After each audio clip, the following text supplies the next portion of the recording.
un pēc tam iesaka, kā ziniet, jūs nopirkāt šo te produktu, bet cilvēki, kas pērk šo produktu, pērk vēl arī to produktu un šo produktu. Tad tas ir izmantojums jau adaptīviem mārketingam.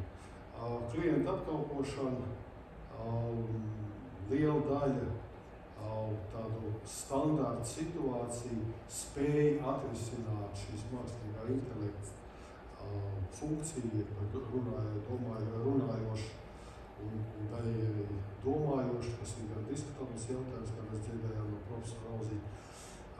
Bet tās ir rutīnas procedūras, kuras mākslīgais intelekts spēja veiksmīgi realizēt.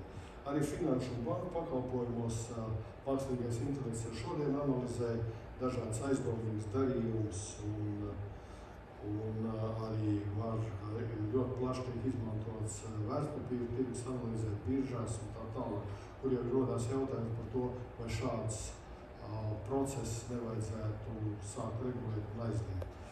Tāpat lauksaimniecībā analizējot augsnes sastāvu, augšanas apstākļus ir iespējams izmantot šos mākslīgo intelektu ne tikai lēmumu pieņemšanai, bet arī reālām darbībām, papildinot ar augsnes barības vielām vai laistīšanu noteiktā laikā.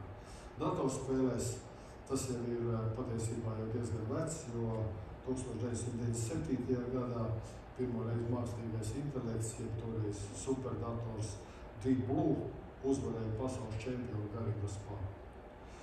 Un lielu datu apjomu analīzē un modeļu veidošanā mākslīgais intelekts ir nenovērtējams un ārkārtīgi būtisks.